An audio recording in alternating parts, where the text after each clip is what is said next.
నమస్తే myself Sarasija welcome to Maitri News ముందుగా headlines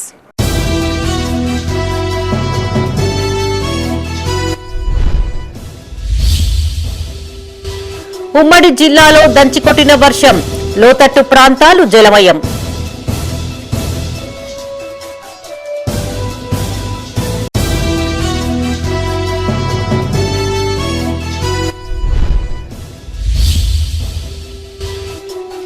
Bhupalpally collectorate లో ఖరీఫ్ కొనుగోళ్లపై సమీక్ష అధికారులకు పలు సూచనలు చేసిన జిల్లా కలెక్టర్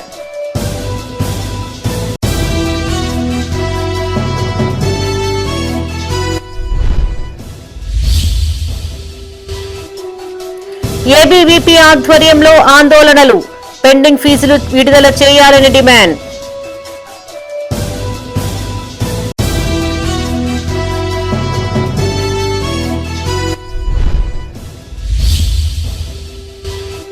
వనం నుంచి జరంలోకి ఆపరేషన్ కగార్తో ఇంటి బాట పడుతున్న మావోయిస్టులు తాజాగా లొంగిపోయిన పుల్లూరి ప్రసాదరావు ఇక వార్తల్లోని వివరాలు ఉమ్మడి కరీంనగర్ జిల్లా వ్యాప్తంగా వర్షం దంచికొడుతోంది. ఉదయం నుంచి సాయంత్రం వరకు ఎడతెరిపి లేకుండా కురిసిన వర్షానికి లోతట్టు ప్రాంతాలు జలమయం కాగా కొనుగోలు కేంద్రాలలో ఆరబోసిన ధాన్యం తడిసి ముద్దైంది. వరద నీరు ఎక్కడికక్కడ నిలిచిపోవడంతో ప్రధాన రోడ్లన్నీ చెరువులను తలపించాయి. దీంతో వాహనదారులు తీవ్ర ఇబ్బందులు ఎదుర్కోవాల్సి వచ్చింది. జగిత్యాలలో భారీ వర్షం కురిసింది. అరగంటకు పైగా వర్షం కురిసిన వానతో రోడ్లపై వరద పారింది. అయితే వరికోతలు కోసే సమయంలో కురుస్తున్న వర్షం రైతులకు ఇబ్బందిగా మారింది. వరికోతలు కోసి కళ్లాల్లో పోసిన ధాన్యం తడిచిపోయింది. వరద నీరు పొలాల్లో చేరి వరికోతలు ఆలస్యమయ్యే అవకాశం ఉందని రైతులు ఆవేదన వ్యక్తం చేస్తున్నారు. రాత్రి కురిసిన వర్షానికి భారీగా నష్టపోతున్న రైతులము కేంద్ర రాష్ట్ర ప్రభుత్వాలు వెంటనే ఆదుకోవాలి. కొనుగోలు కేంద్రాలు వెంటనే కొనాలి. మా రైతులను చాలా భారీగా నష్టపోతున్నాము. మీరు కేంద్ర రాష్ట్ర ప్రభుత్వాలు మమ్మల్ని రైతులను గుర్తించి ఆదుకోవాలని చెప్పి కోరుకుంటున్నాం. పెద్దపల్లి జిల్లా సుల్తానాబాద్ పట్టణంలో మోంతే తుఫాన్ ప్రభావంతో ఉదయం నుంచి చిరుజల్లులు కురవగా సాయంత్రం సమయంలో జిల్లా వ్యాప్తంగా భారీ వర్షం కురిసింది. అరగంటకు పైగా కురిసిన వానకు రోడ్లన్నీ చెరువులను తలపించాయి. వరికోతలు కోసే సమయంలో కురుస్తున్న వర్షానికి రైతులకు ఇబ్బందిగా మారింది. కొందరు రైతులు కోతలు కోసి మార్కెట్ యార్డులో పోసిన ధాన్యం తడిసి ముద్దైంది. వరి ధాన్యంపై తడవకుండా కవర్లు కప్పిన పక్కల నుంచి వచ్చిన వర్షపు నీటితో ధాన్యం తడిసి కొట్టుకుపోయింది.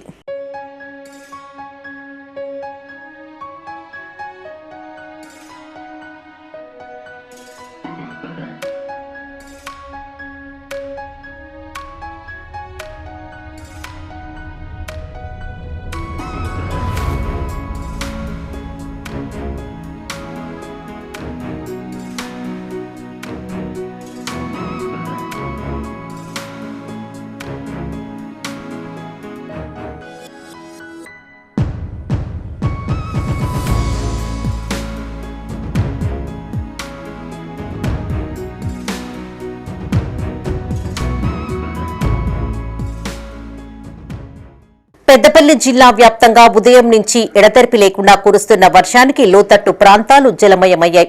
కరీంనగర్లోని మానేరు డ్యాం గేట్లు ఎత్తివేయడంతో మానేరు పరివాహక ప్రాంతాల ప్రజలు అప్రమత్తంగా ఉండాలని అధికారులు సూచించారు.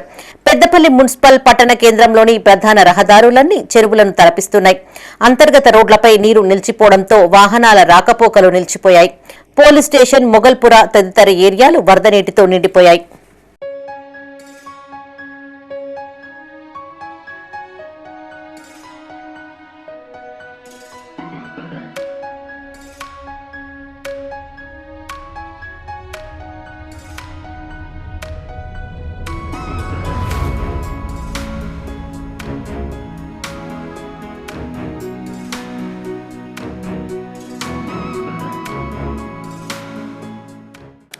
భూపాలపల్లి జిల్లా వ్యాప్తంగా ఎఫ్ఏక్యూ నిబంధనలకు అనుగుణంగా పారదర్శకంగా ధాన్యం కొనుగోలు ప్రక్రియ చేపట్టాలని భూపాలపల్లి జిల్లా కలెక్టర్ రాహుల్ శర్మ ఆదేశించారు.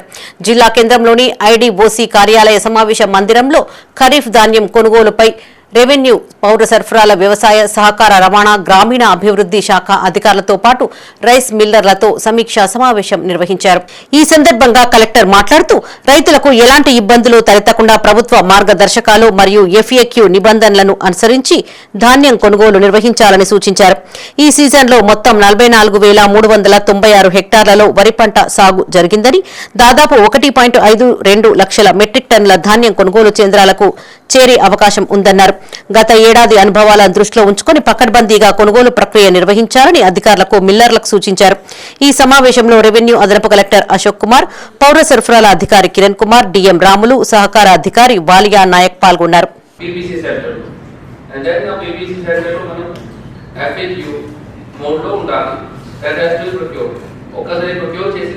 వెంటనే ట్రాన్స్పోర్టర్ ద్వారా రైస్ మిల్ తో already PPCs will be tagged before only. Rice mill కో ట్రాన్స్పోర్టర్ ద్వారా వెంటనే పంపాలి. సో అక్కడ మోటార్ వెహికల్ ఇన్స్పెక్టర్ కి రోల్ ఎక్కువ అవుతుంది. బికాస్ ట్రాన్స్పోర్టర్స్ కి మన ముందు అన్ని ఏ వెహికల్స్ ఉన్నాయి, ఏ PPC లో పెడుతున్నారు అన్నిటికీ ముందు మన దగ్గర లెక్క ఉండాలి. So that should be sure. So that ఆ టైం లో ట్రాన్స్పోర్టర్ షుడ్ నాట్ సే నా దగ్గర వెహికల్స్ బికాస్ ఆల్రెడీ అగ్రిమెంట్ లో అన్ని vehicles with vehicle number. When we go for tender, he gives that details. అన్ని vehicles ఉండాలి, అది ముందు షోర్ చేయాలి. అది లాస్ట్ మీటింగ్ లో కూడా చెప్పాను. సో ప్రతి కాంట్రాక్టర్ ను పిలిపించాలి అండ్ అది డీటెయిల్స్ తీసుకోవాలి అండ్ అన్ని vehicles ట్యాగ్ చేయాలి. రాష్ట్ర వ్యాప్త పిలుపు మేరకు ABVP ఆధ్వర్యంలో ఆందోళన చేపట్టారు. పెండింగ్ స్కాలర్షిప్ ఫీజు రియంబర్స్మెంట్ బకాయిలు విడుదల చేయాలని కోరుతూ రాష్ట్ర ప్రభుత్వ దిష్టిబొమ్మకు శవయాత్ర నిర్వహించి దహనం చేశారు. ఈ సందర్భంగా పలువురు ABVP నాయకులను పోలీసులు అరెస్టు చేసి స్థానిక పోలీస్ స్టేషన్ కు తరలించారు. స్కాలర్షిప్ ఫీజు రియంబర్స్మెంట్ బకాయిలు విడుదల చేయాలని డిమాండ్ చేస్తూ జగిత్యాల తహసీల్దార్ చౌరస్తా వద్ద రాష్ట్ర ప్రభుత్వ దిష్టిబొమ్మతో శవయాత్ర చేపట్టారు. అనంతరం దిష్టిబొమ్మను దహనం చేశారు. ఈ సందర్భంగా ABVP జిల్లా కన్వీనర్ సునీల్ మాట్లాడుతూ తెలంగాణ రాష్ట్ర ప్రభుత్వం విద్యారంగాన్ని పూర్తిగా విస్మరించిందన్నారు. విద్యార్థులకి సుమారు 8,500 కోట్ల మేరకు ఫీజులు పెండింగ్ లో ఉన్నాయని తెలిపారు. విద్యార్థుల ఉన్నత చదువులకు వెళ్లాలంటే ప్రభుత్వం కాలేజీ యాజమాన్యాలకు ఫీజులు చెల్లించాలని కోరారు. అనంతరం ABVP నాయకులను పోలీసులు అరెస్టు చేసి స్టేషన్ కు తరలించారు. ఈ రోజు రాష్ట్ర ప్రభుత్వ దిష్టిబొమ్మ శివయాత్ర చేసి ఈరోజు దహన సంస్కారం చేయడం జరిగింది. ఈరోజు పెండింగ్ లో ఉన్న 8,500 కోట్ల ఫీజు రియంబర్స్మెంట్ విడుదల చేయని కారణంగా పేద మధ్యతరగతి విద్యార్థులు విద్యకు దూరమవుతున్నారు.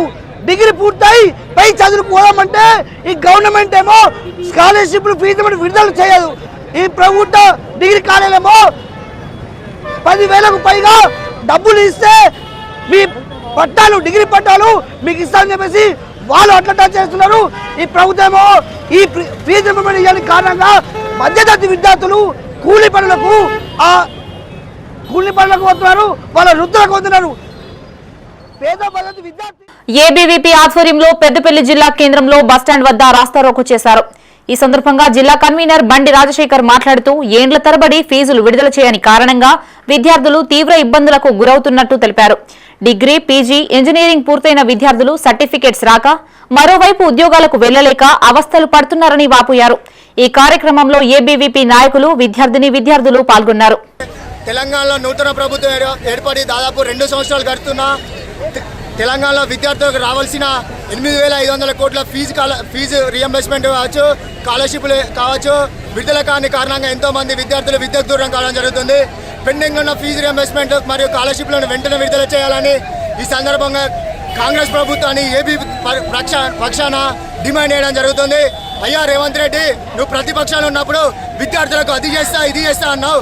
నువ్వు అధికారాలకు వచ్చిన విద్యాశాఖ నీ దగ్గరనే పెట్టుకొని విద్యార్థుల గురించి ఆలోచించకుండా విద్యార్థుల గురించి విద్యా వ్యవస్థపై ఒక్క రోజన్న చర్చ పెట్టామని ఈ సందర్భాన్ని డిమాండ్ చేస్తున్నాం.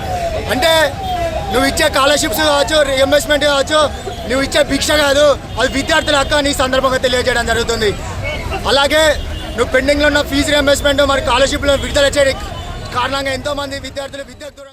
పెద్దపల్లి కలెక్టరేట్ వద్ద BRSV నాయకులు విద్యార్థులతో కలిసి ఆందోళన చేపట్టారు. రాజీవ్ రహదారిపై బైఠాయించారు. అనంతరం కలెక్టర్ కు వినతి పత్రాన్ని సమర్పించారు. ఈ సందర్భంగా BRSV జిల్లా అధ్యక్షుడు సతీష్ మాట్లాడుతూ కాంగ్రెస్ సర్కార్ విద్యార్థుల ఫీజు బకాయిలు చెల్లించకుండా విద్యార్థుల జీవితాలతో చెలగాటమాడుతుందన్నారు. కాంగ్రెస్ పార్టీ అధికారం చేపట్టినప్పటి నుండి ఒక్క రూపాయి కూడా మంజూరు చేయలేదన్నారు. ఈ కార్యక్రమంలో జిల్లా వ్యాప్తంగా 2000 మంది విద్యార్థులు పాల్గొన్నారు. జిల్లా కలెక్టర్ కార్యాలయంలో జిల్లా కలెక్టర్ కార్యాలయం ముందు నిరసన తెలియజేసి జిల్లా కలెక్టర్ గారికి కూడా వినతి పత్రం ఇవ్వడం జరుగుతూ ఉంది. ఎందువలన అంటే ఈరోజు రేవంత్ రెడ్డి చేసినటువంటి నిర్లక్ష్యం కారణంగా ఎన్నో వేల మంది జీవితాలు ఇవాళ రోడ్డు పడే అవకాశాలు ఉన్నాయి కనుక రీఎంబర్స్మెంట్స్ ఇవ్వకుండా 10,000 కోట్ల రూపాయలు ఇవాళ రీఎంబర్స్మెంట్ బకాయిలు ఉన్నాయి కనుక ఏ ఒక్క రోజు కూడా ఇవాళ విద్యార్థుల పట్ల ఆయన చిత్తశుద్ధి పనిచేయడం లేదు కనుక ప్రతిసారి కూడా విడుదల చేస్తాం కాలయాపన. బీసీ ఎస్సీ ఎస్టీ విద్యార్థులకు ఎంతో అద్భుతమైన పథకమైన ఫీ రియంబర్స్ పథకం పట్ల ఏదైతే ముఖ్యమంత్రి గారే ఇక్కడ విద్యామంత్రిగా ఉన్నారు, కానీ వారికి ఫీ రియంబర్స్ బకాయిలు రేపు విడుదల చేస్తాం, ఎల్లుండి విడుదల చేస్తామని ఇలా విద్యార్థుల జీవితాలతో చెలగాటమాడుతున్న ఇలా ముఖ్యమంత్రి గారిపై నిరసన తెలుపుతూ ఇలా వేలాది మంది విద్యార్థులు ఇలా వర్షాన్ని సైతం. ఎస్ఎఫ్ఐ రాష్ట్ర కమిటీ పిలుపులో భాగంగా రాజన్న సిరిసిల్ల జిల్లా కేంద్రంలోని పాత బస్టాండ్ సమీపంలో జిల్లా కమిటీ ఆధ్వర్యంలో భిక్షాటన కార్యక్రమాన్ని నిర్వహించారు.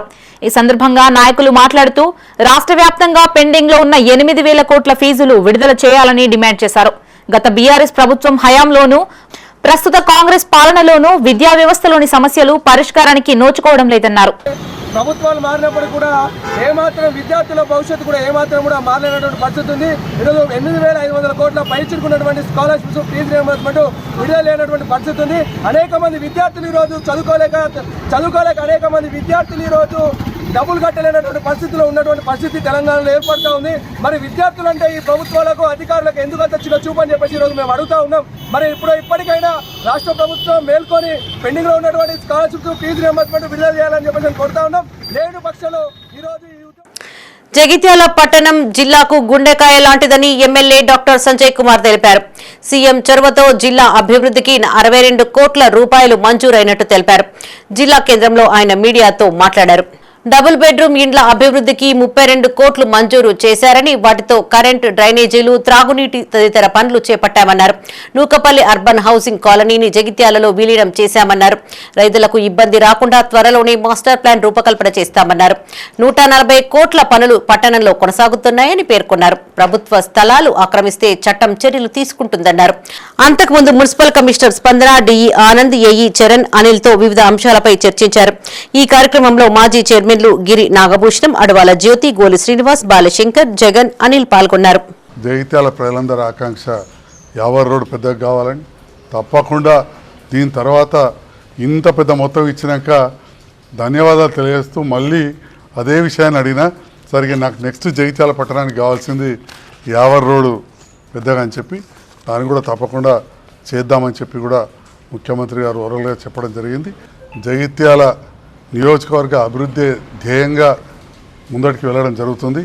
3 రోడ్లు మంజూరు వచ్చినాయి.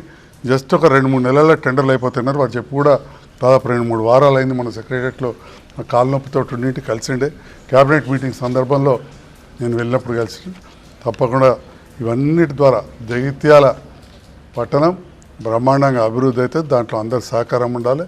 తద్వారా మౌలిక వసతులు పెరిగి వ్యాపారాలు కావచ్చు, విద్య కావచ్చు, వైద్యం అన్ని రంగాల్లో జగిత్యాల ఒక కేంద్ర బిందువుగా మారబోతుంది. అలాంటి కేంద్ర బిందువుగా మారబోతున్న జగిత్యాల పట్టణ అభివృద్ధికి 62 కోట్ల 50 లక్షలు ఇచ్చిన సందర్భంలో ముఖ్యమంత్రి గారు ధన్యవాదాలు తెలియజేస్తూ ప్రతి వార్డుకు కూడా ముఖ్యంగా పేద ప్రజలు నివసించే ప్రాంతాలు రాజన్న సిరిసిల్ల జిల్లా ముస్తాబాద్ మండల తెలంగాణ బీడీ టేకేదార్ల సంక్షేమ సంఘం ప్రతినిధులు మంత్రి వివేక్ వెంకటస్వామిని కలిసి వినతి పత్రం అందజేశారు. ఈ సందర్భంగా బీడీ కార్మికుల సమస్యలను పరిష్కరించాలని, పీఎఫ్ తో సంబంధం లేకుండా బీడీలు చుట్టే కార్మికులందరికీ పెన్షన్ వర్తింప చేయాలని తదితర డిమాండ్లను మంత్రి దృష్టికి తీసుకువెళ్లారు. ఈ మేరకు మంత్రి వివేక్ మాట్లాడుతూ సీఎం రేవంత్ రెడ్డితో ఈ విషయం చర్చించామని, డిసెంబర్ ఆఖరు నాటికి ప్రభుత్వం బీడీ కార్మికులకు పెన్షన్ పెంచే విషయంలో నిర్ణయం తీసుకుంటుందని నాయకులు బద్దేపూరి శ్రీనివాస్ తెలిపారు. అనంతరం మంత్రిని టేకేదార్లు సన్మానించారు. ఈ కార్యక్రమంలో Congress Karimnagar parliament co convener Kanameni Chakradhar Reddy, Tirunagari Rangaiah, Konka Raju, Yadarapu Raju పాల్గొన్నారు.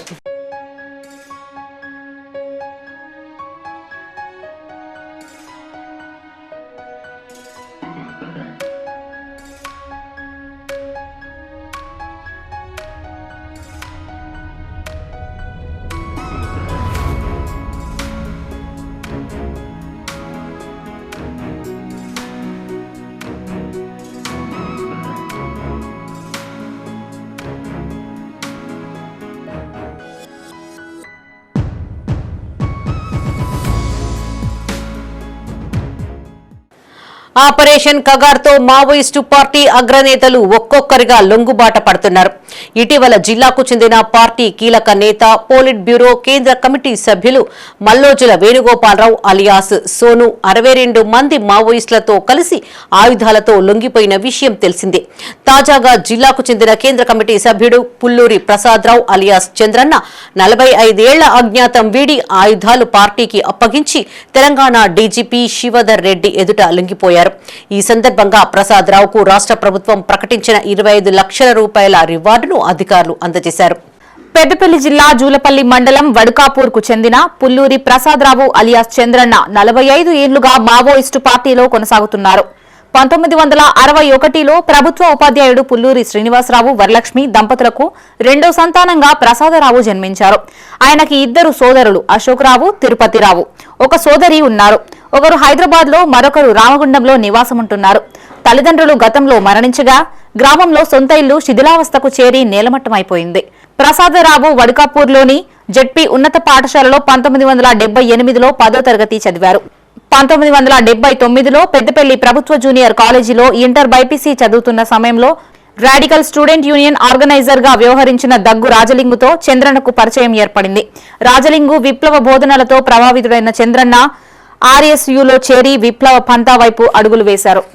తెలంగాణ ముఖ్యమంత్రి రేవంత్ రెడ్డి గారు, అట్లాగే తెలంగాణ డీజీపీ శివధర్ రెడ్డి గారు కూడా జనజీవన సంస్థలకు రండి అనేది పిలిపించారు. అట్లాగే రేవంత్ రెడ్డి సారు కూడా నక్సలైట్ మానవములే అనేది కూడా మాట్లాడాడు. కాబట్టి ఇవన్నిటిని దృష్టిలో పెట్టుకొని, మాకుండే అనారోగ్య సమస్యలు ఇవన్నీ దృష్టిలో పెట్టుకొని ఇప్పుడున్న పరిస్థితుల్లో పట కగార్ ఆపరేషన్ జరుగుతున్న ఈ కాలంలో పట నష్టాలు జరిగే అవకాశాలు ఉన్నాయి. కాబట్టి జనజీవన స్రవంతిలోకి వచ్చి ఇది లొంగుబాటు కాదు, ఇది మీరు స్పష్టంగా అర్థం చేసుకోవాలి. ఇప్పుడున్న పరిస్థితుల్లో పట మేము జనంలోకి వచ్చి, ప్రజల్లోపటికి వచ్చి పని చేయాలని అనుకుంటున్నాం. రేపు ప్రజల మధ్యనే పనిచేస్తాం. ఇప్పుడు నేను ఉదాహరణకు నేనున్నా 1980 ఏప్రిల్ లోపల నేను రిక్రూట్ అయిన పార్టీ లోపలికి. అంటే గత 45 సంవత్సరాల కాలంగా ప్రజల కోసం నేను పనిచేస్తున్నాను. రేపు కూడా ప్రజల కోసం నేను ఉంటా, పనిచేస్తా. రేపు మన ఆచరణ గీటరాయి. నేను ఎలాంటి ఆశించలేదు ఇప్పటికీ. పీడిత ప్రజల కోసం నేను అంకితమై పనిచేసిన, రేపు కూడా ప్రజల కోసం నేను ఈ ప్రజల మధ్య, తెలంగాణ ప్రజల మధ్యలో ఉండి నేను పనిచేస్తా. మేమిద్దరం కూడా అంతే. ఇంకొంతమంది చాలా మంది వచ్చింది. కాబట్టి మా సిద్ధాంతం అంటే మార్క్సిజం లెనినిజం మావోయిస్ట్ సిద్ధాంతం, ఈ సిద్ధాంతం ఓడిపోలేదు, ప్రజల మధ్యలో ఉన్నది. అంటే మావోయిస్ట్ భావజాలం అనేది అది ఓడించడం ఎవరి తరం కాదు.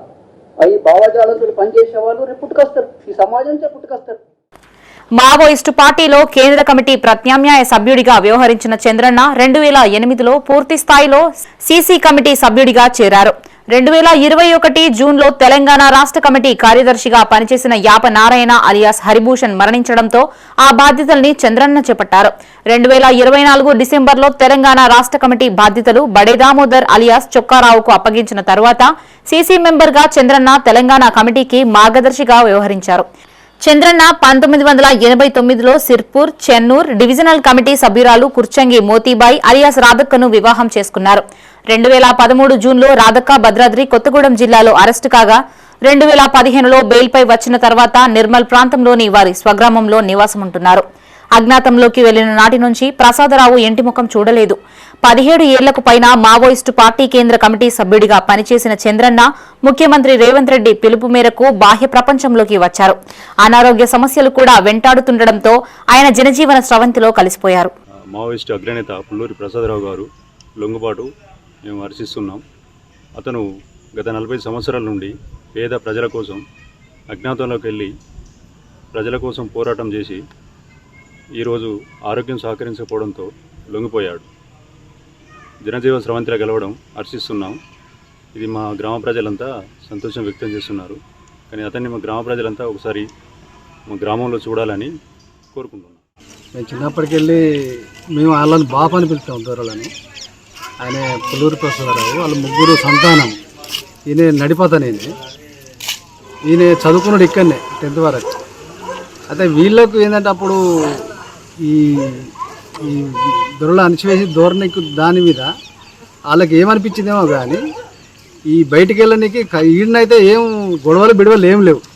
కాకపోతే జనాలను చైతన్యవంతం చేయడానికి వాళ్ళు ఒకటి ఏమన్నా వాళ్ళ సిద్ధాంతాల కొరకు ఆయన ఇది వేయండు అంతే. మనకు కావాల్సింది వాళ్ళు మంచిగా ఉండాలి, వాళ్ళు జనాల కొరకే ఇది చేసిండ్రు. వాళ్ళు ఏమో ఇది చేయడానికి జనాల కొరకే పోయిండ్రు, వాళ్ళు జనాల కొరకే ఉంటే మంచిదే. వాళ్ళు లొంగిపోయాలంటే అంటే కూడా చాలా మంచిదే. ఆపరేషన్ కగార్ పేరిట మావోయిస్టులందరూ ఒక్కొక్కరిగా ఇంటిబాట పడుతుండగా సుమారు 45 ఏండ్ల అజ్ఞాతం వీడి చంద్రన్న జనజీవన స్రవంతిలో కలవడం పట్ల ఆయన కుటుంబ సభ్యులు, ఆత్మీయ మిత్రులు హర్షం వ్యక్తం చేస్తున్నారు.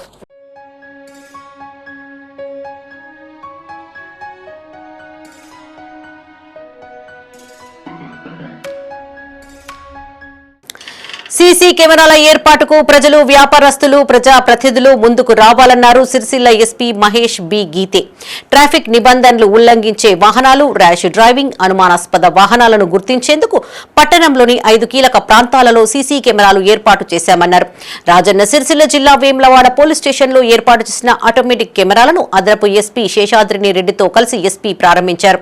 ఈ సందర్భంగా ఎస్పీ మాట్లాడుతూ వేములవాడ పట్టణ పరిధిలోని కొరుట్ల బస్టాండ్, సాయిరక్ష చౌరస్తా, old bridge, Tippapur bus stand, Karimnagar నుంచి వచ్చే దారి, సిరిసిల్ల నుంచి వచ్చే దారిలో automatic number plate recognition CC కెమెరాలు ఏర్పాటు చేసినట్టు తెలిపారు.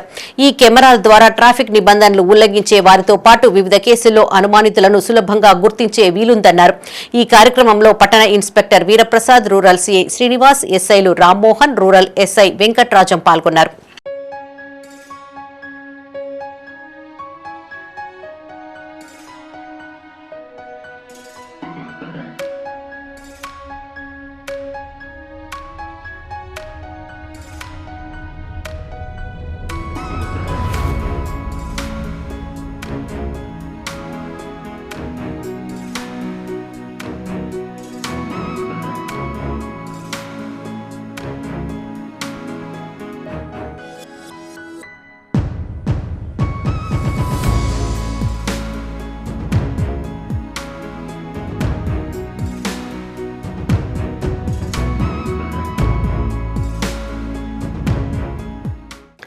పెద్దపల్లి జిల్లా రామగుండం ఎరువుల కర్మాగారం ఎదుట మజ్దూర్ యూనియన్ ఆధ్వర్యంలో కాంట్రాక్టు కార్మికులు ఆందోళనకు దిగారు. పనికి తగిన వేతనం చెల్లించాలని నల్ల బ్యాడ్జీలు ధరించి నిరసన తెలిపారు. ఈ సందర్భంగా ఆర్ఎఫ్సీఎల్ చౌరస్తా నుండి కర్మాగారం గేటు వరకు ర్యాలీ చేపట్టి గేటు ఎదుట బైఠాయించారు. కర్మాగారంలోకి వెళ్తున్న జీఎం వాహనాన్ని కార్మికులు అడ్డుకోవడంతో ఉద్రిక్తత నెలకొంది. పని స్థలంలోకి ద్విచక్ర వాహనాలతో పాటు సెల్ ఫోన్లను అనుమతించాలని వారు డిమాండ్ చేశారు. కార్మికులు ఎదుర్కొంటున్న సమస్యలు త్వరగా పరిష్కరించాలని, లేదంటే ఆమరణ నిరాహార దీక్ష చేపడతామని హెచ్చరించారు. నేను అమోనియాలో గత 5-6 సంవత్సరాల నుంచి పనిచేస్తున్నా. నాకు ఫస్ట్ ఫిటర్గా తీసుకున్నారు, టెక్నీషియన్గా. తర్వాత ఇప్పుడు సెమీ స్కిల్డ్ ఇస్తారు. పని ఏమో స్కిల్డ్ చేస్తారు, కానీ అన్స్కిల్డ్ పేమెంట్ ఇస్తారు, సెమీ స్కిల్డ్ పేమెంట్ ఇస్తారు. పని చేయమంటే ఏమో పని తీసేస్తారని బెదిరింపులు. ఏమైనా పని చేయకపోతే ఏమో టార్గెట్ చేసి మాట్లాడడం, బెదిరించడం చేస్తారు. మాకు స్కిల్డ్ ఇస్తలేరు. అన్స్కిల్డ్కు సెమీ స్కిల్డ్ చేయాలి, సెమీ స్కిల్డ్కు స్కిల్డ్ చేయాలి.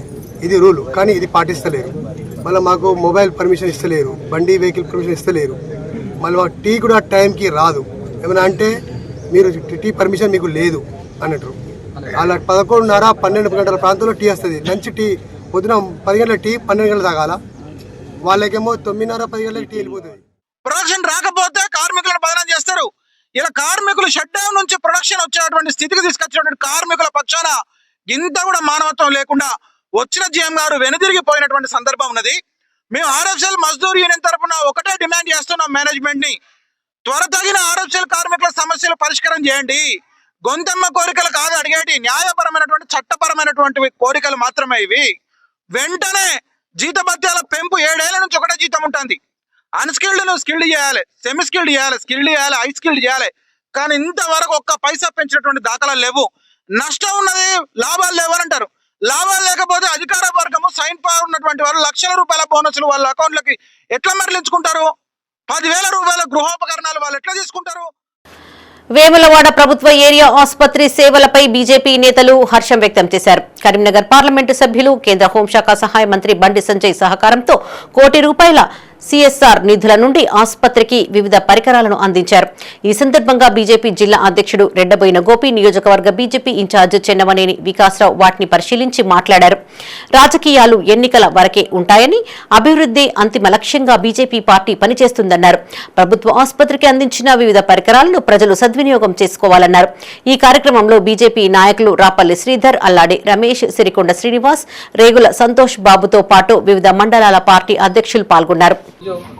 కేంద్ర హోంశాఖ సహాయ మంత్రి శ్రీ బండి సంజయ్ కుమార్ గారు వేములవాడ ఏరియా హాస్పిటల్లో అత్యాధునిక పరికరాలు డొనేట్ చేయడం జరిగింది. ముఖ్యంగా సర్జరీ ఆపరేషన్ థియేటర్లో ఓటీ టేబుల్ కావచ్చు, అనస్థిజియా స్టేషన్ కావచ్చు, ఆపరేటింగ్ మైక్రోస్కోప్స్ కావచ్చు, స్పాట్ లైట్స్ కావచ్చు, కాకుండా ఈసీజీ కేబుల్స్, ఐసీయూలో అత్యాధునిక monitors, radiology department ultrasound machine ఇలాంటి ఎక్విప్మెంట్స్ డొనేట్ చేశాను. అదే కాకుండా మార్చరీకి ఫ్రీజర్ డొనేట్ చేయడం జరిగింది. ఎల్లప్పుడూ మరి వేములవాడ ఏరియా హాస్పిటల్ నుంచి ఆరోగ్య సదుపాయాలు పేదలకు మెరుగైన వైద్య సదుపాయాలు అందాలని బండి సంజయ్ గారి సంకల్పం కాబట్టి వారు నిధులు దాదాపు ₹1 నిధులు సమకూర్చి ఈ పరికరాలు తీసుకొని మరి వేములవాడ ప్రజల ఆరోగ్యం గురించి వాళ్ళు ఆలోచిస్తున్నారు. మరి దాని గురించి మరి వేములవాడ ప్రజల తరఫున శ్రీ బండి సంజయ్ కుమార్ గారికి హృదయపూర్వక ధన్యవాదాలు. వేములవాడ ఏరియా ఆసుపత్రికి రావడం జరిగింది. గౌరవ పార్లమెంటు సభ్యులు హోంశాఖ సహాయ మంత్రి బండి సంజయ్ కుమార్ గారు సిఎస్ఆర్ నిధులను సేకరించి మరి వేములవాడ ప్రాంత ప్రజల కోసం ఏదైతే అత్యవసర సేవల కోసం పరికరాలు అవసరం ఉన్నాయో వాటన్నింటినీ ఇక్కడ ఏర్పాటు చేయడం జరిగింది.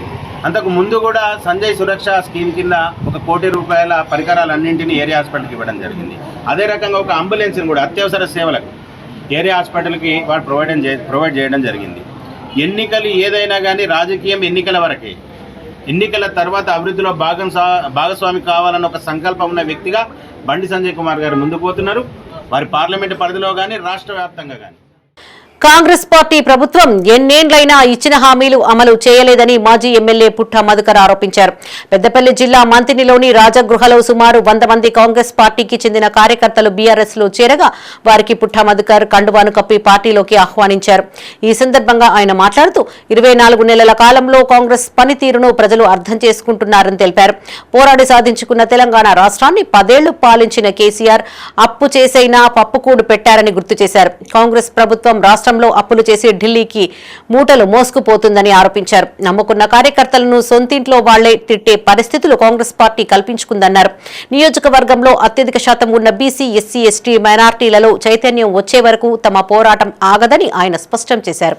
హంసాన్పల్లి గ్రామం నుంచి పెద్ద ఎత్తున ఈరోజు బీఆర్ఎస్ పార్టీలో కేసీఆర్ గారి నాయకత్వాన్ని బలపరచడానికి మిత్రులు రాజు గారు, పెద్దలు రాజయ్య గారు వీరి ఆధ్వర్యంలో దాదాపు లక్ష్మణ్ నాయక్ గారు వీరి నాయకత్వంలో దాదాపు 100కు పైచిలకు హంసాన్పల్లికి సంబంధించినటువంటి కాంగ్రెస్ పార్టీ గ్రామ శాఖ అధ్యక్షులు, కాంగ్రెస్ పార్టీ సీనియర్ నాయకులు, యూత్ కాంగ్రెస్కు సంబంధించినటువంటి నాయకులు బీఆర్ఎస్ పార్టీలో చేరడాన్ని హృదయపూర్వకంగా స్వాగతిస్తా ఉన్నాను. అక్కడ బీఆర్ఎస్ పార్టీ సీనియర్ నాయకులు వీళ్ళు కలిసి వచ్చి ఈరోజు ఈ పార్టీలో చేరడం చాలా శుభసూచకం. పాత వాళ్ళు కూడా కొత్త వాళ్ళని ఆహ్వానించడం, పార్టీ బలోపేతం కావాలని సీనియర్ నాయకులు ఆలోచించడం ఇది శుభసూచకంగా భావిస్తూ మరి కాంగ్రెస్ పార్టీ అర్థమైపోయింది. 24 నెలలైపోయి రాజన్న సిరిసిల్ల జిల్లా వీర్నపల్లి మండల పరిషత్ నిధులను ఓ ఆఫీసర్ అనధికారికంగా డ్రా చేశారన్న ఆరోపణలు చర్చనీయాంశంగా మారాయి. ఆయన భార్య ఓ ఉద్యోగి పేరిట ప్రభుత్వ సొమ్మును వాడుకుంటున్నారంటూ సామాజిక మాధ్యమాలలో వైరల్ గా మారింది. లక్షల్లో డబ్బులను దారి మళ్లించిన అధికారిపైన చర్యలు తీసుకోవాలని గత కలెక్టర్కు ఫిర్యాదు చేసినట్టు సమాచారం. అయితే అదే శాఖలో ఉన్నత బాధ్యత అప్పగించడంతో ఉద్దేశపూర్వకంగానే తనపైన వేధింపులకు పాల్పడుతున్నారని ఆరోపణలు ఎదుర్కొంటున్న అధికారి పలువురితో ఆవేదన వ్యక్తం చేసినట్టు తెలుస్తోంది.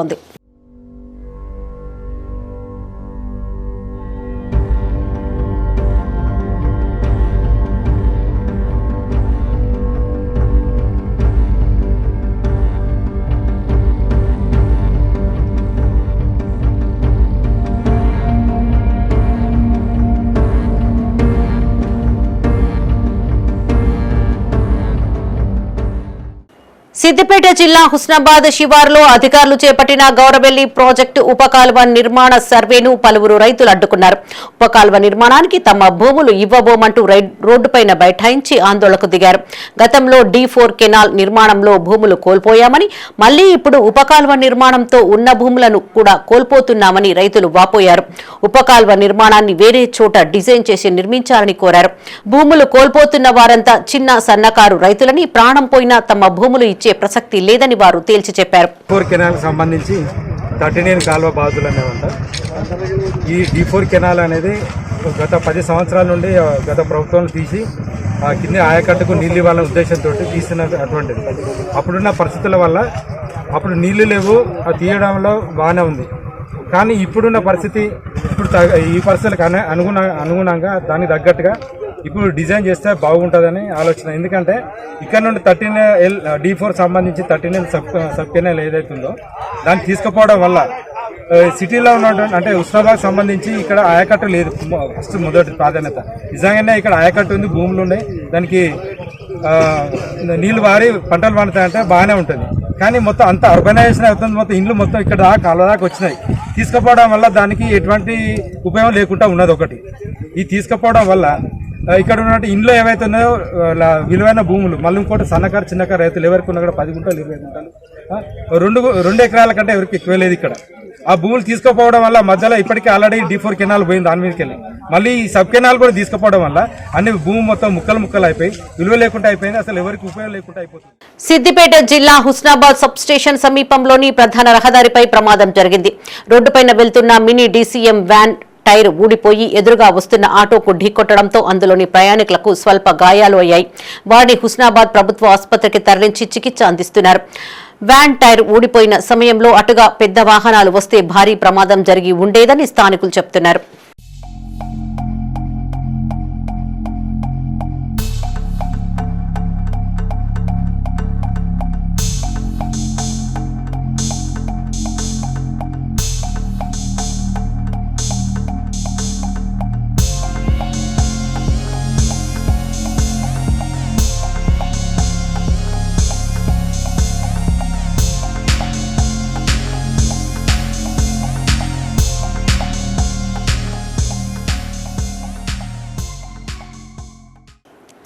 పెద్దపల్లి జిల్లా సుల్తానాబాద్ మండలం కాట్నపల్లి శివార్లోని ఓ రైస్ మిల్లులో ప్రమాదం జరిగింది.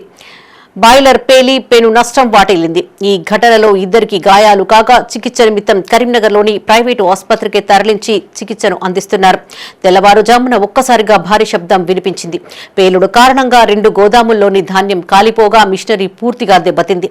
ఈ ఘటనలో సుమారు 2 కోట్ల మేరకు నష్టం వాటిల్లిందని అంచనా వేస్తున్నారు. విషయం తెలుసుకున్న సుల్తానాబాద్ పోలీసులు, రెవెన్యూ అధికారులు ఘటనా స్థలానికి చేరుకుని ప్రమాదం గల కారణాలను పరిశీలించారు. డ్రై ఆల్రెడీ నడుస్తున్నది, డ్రైకి స్టీమ్ ఇచ్చారు. దాని వివరాలు కూడా ఇంకా పూర్తి మేము తీసుకోలేదు. ఎట్లా జరిగింది ఏంటనేది కూడా మేము తీసుకోలేదు. 2 అయింది, కొంచెం హాస్పిటల్లో జాయిన్ చేసిన వాళ్ళని. ఒకరు బాగానే ఒకరు కొంచెం ట్రీట్మెంట్ నడుస్తుంది. స్పెషల్గా ఏం చెప్పడానికి ఉండదు, ఎందుకంటే అది ఎలక్ట్రానిక్ సిస్టమ్ కాబట్టి టెక్నికల్ ప్రాబ్లం ఏది చిన్నగా ఆ టైంలో ఏది ఫెయిల్ అయినా కానీ జరగడానికి అవకాశం ఉంటుంది. కాబట్టి మనం ఇది కారణం అనేది ప్రత్యేకించి ఏం చెప్పడానికి ఉండదు, అంత టెక్నికల్ ప్రాబ్లమ్సే కాబట్టి దాని గురించి మనం పూర్తిగా చెప్పడానికి ఏమి ఉండదు. తర్వాత ట్రస్సులు పోయినాయి, ఈ షిఫ్ట్ ట్రస్సులు పోయినాయి, పీసీ కూడా ట్రస్సులు పోయినాయి. లోపల పీసీ మిషన్ మొత్తం ఖరాబ్ అయింది, ప్లాంట్ కూడా షేక్ అయింది. ఇటు గోడలు పోయినాయి, కాంపౌండ్ వాల్ కూడా పోయింది, ఇటు సైడ్ కాంపౌండ్ వాల్, అటు సైడ్ కాంపౌండ్ వాల్. ఇవి ఈ బులెటిన్ విశేషాలు. మరిన్ని తాజా వార్తలతో మరో బులెటిన్లో మళ్ళీ కలుసుకుందాం. అప్డేట్స్ కోసం చూస్తూనే ఉండండి మైత్రి న్యూస్. మేము లోకల్, మా అడ్డా కరీంనగర్. Sign out, Sarasija.